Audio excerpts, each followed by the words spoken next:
My sense is we know a decent amount about the history of our military involvement in World War II.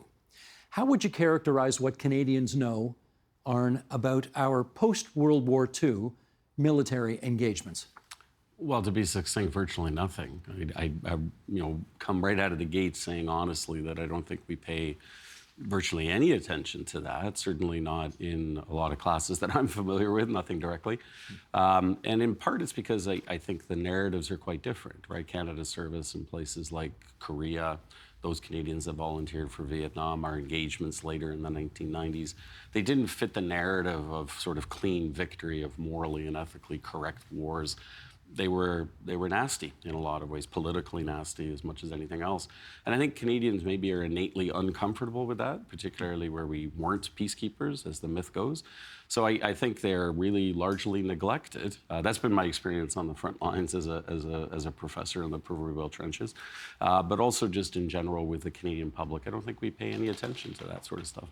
Carrie Buck, what's your take on that? Well, I think the stories we tell ourselves about what Canada does internationally on the military front have shifted over time. I agree that the history isn't well known in detail, but we do have a national narrative. So I think in the beginning, it was about Canada and Canadians seeing themselves as a middle power that punched above its weight. And that's the two world wars, and I'd add Korea to that. But then this shifted when peacekeeping was introduced and classical, easier, kind of more neutral peacekeeping. We saw ourselves as an honest broker and a peacekeeping nation. And I think that shifted again over time. I think today's narrative is slightly different. We understand the world's more complex. And when we deploy to those complex, pretty violent environments like Afghanistan, overall, there's, largely majority Canadian support for that. It waxes and wanes over the course of deployment. So I think those narratives about who we are internationally have shifted over time. Timothy Sale, what say you? I agree generally that Canadians don't know too much about this military history after the Second World War. I think people have a sense, maybe depending on their generation, of a few key peacekeeping moments.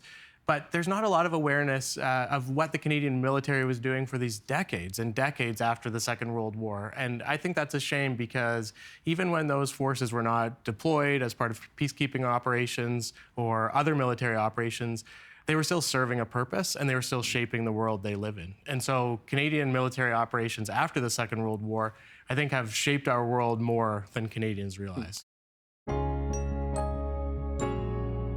This collision between tech and geopolitics.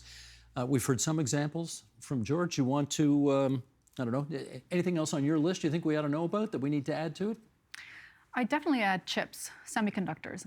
This is really where I think things really hit home. We talked a little bit about supply chains and you heard that. And this really started when, frankly, COVID hit and we started to become really aware of the word supply chains. It became common dinner conversation, frankly. And it really raised awareness on the vulnerability of what we used to think was just-in-time delivery, really this idea that globalization, being unfettered, worked for us. And then all of a sudden, not only are we scrambling for masks, which we did, we're scrambling certainly for, all things PPE, and not to forget the fact that chips were a big component of that and that they were really just not available. And we have a system today where a lot of our consumer products are smart. I mean, once you say smart, it's, the Internet of Things, they're connected online, they need chips. And so washing machines have chips now in it. So it's become ubiquitous in all of our consumer goods.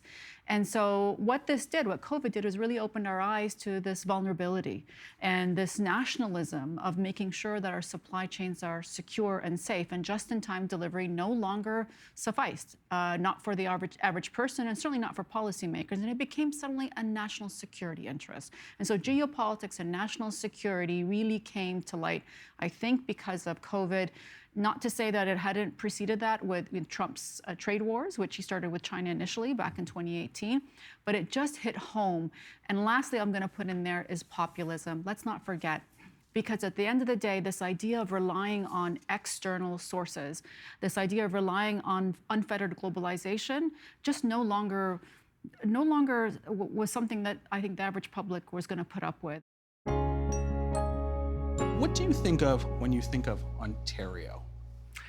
So I think In many ways, Ontario is emblematic of Canada in that, it's difficult to define what it is to be a Canadian, and I think in so many ways, it's difficult to define what it is to be an Ontarian, but that's also its source of strength. It's a place where you can come, be yourself, plant your feet, and discover what it is to you.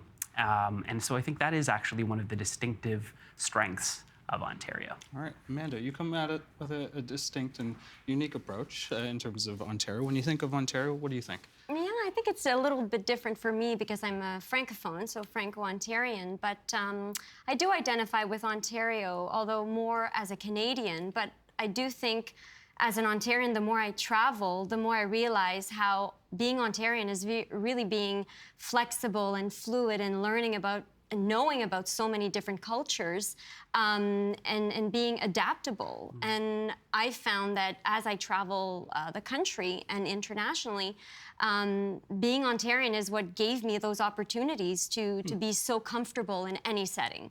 And I think it's because even within our own province, we have Northern Ontario, we have the National Capital area, we have the rural areas, we have the GTA in Toronto. So we're already able to understand different communities.